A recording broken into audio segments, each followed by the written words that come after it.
المتقين والصلاة والسلام على سيد الأنبياء والمرسلين وعلى آله وأصحابه أجمعين. أما بعد، فإن أصدق الحديث كتاب الله وأحسن الهدي هدي محمد صلى الله عليه وسلم، وخير الأمور عواقبها وشر الأمور محدثاتها وكل محدثة بدعة وكل بدعة ضلالة وكل ضلالة في النار. قرأنا بعض أجزاء من الصحيح البخاري على فضيلة الشيخ محمد إسحاق الكتاني حفظه الله تعالى عن الشيخ أمير المؤمنين في الحديث محمد بن سعد الخليلي عن الشيخ الجليل المحدث الجليل زكريا الكاظمي عن الشيخ الجليل خليل أحمد المحدث السهر الخليلي عن الشيخ مظهر النار الطبي عن الشيخ العالم بالله عبد الغني المجددي.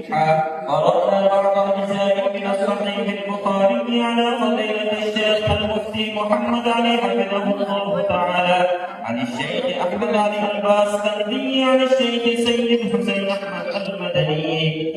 قرأنا بعض أجزاء من الصحيح البخاري على فضيلة الشيخ المفتي أرشد زكي التجبري حفظه الله تعالى عن الشيخ نصر أحمد خالد الشهري عن الشيخ سيد حسين أحمد المدني عن الشيخ محمود حسن الدوبندي عن الشيخ الإمام حجة الإسلام قاسم النانوي عن الشيخ عبد الغني المجددي عن مولانا الشيخ محمد إسحاق الدهلوي عن العلامة الشيخ عبد العزيز الدهلوي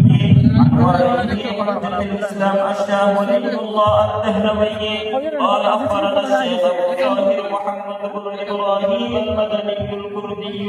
عن والده الشيخ إبراهيم الكردي قال قرأت على الشيخ أحمد القشاشي قال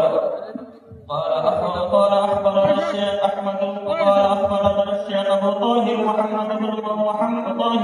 بن إبراهيم المدني الكردي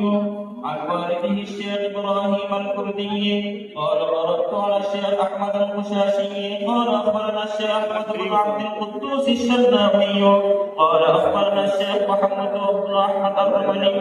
عن الشيخ أحمد زكريا بن أبي يحيى الأنصاري قال قرأت على الشيخ الحافظ بن فضل شهاب الدين أحمد بن علي بن حجر الأسقلاني عن الشيخ إبراهيم بن أحمد التنوخي عن الشيخ أبي العباس أحمد بن أبي طالب الحجاري عن الشيخ السراج الحسين بن المبارك الزبيدي عن الشيخ عبد الأول بن عيسى الهروي عن الشيخ عبد الرحمن بن مظفر الداودي